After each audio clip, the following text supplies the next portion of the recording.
Assalamualaikum урматтуу туугандар. Шерек тоок балапандар менен сатылат. Баасы 1700 сом беребиз бирден. Ушул тоок балапан менен. Мындан 2 күн мурда 3 күн мурда балапан жоголуп кеткен да, бир балапанчы. Башында 9 болчу, анан 2 балапан кийин 7 калган. Анан 7ден бирөө калып 6 калган.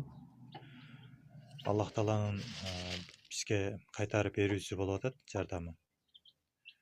Кайра 7 болуп калыптыр апам санаса. Кайра санадым дейт. Мен дагы келип кайра санадым, 7 болуп калыптыр. Сүйүнүп атабыз, Аллага шүгүрлөр болсун. Мактоо бир гана Аллага жарашат.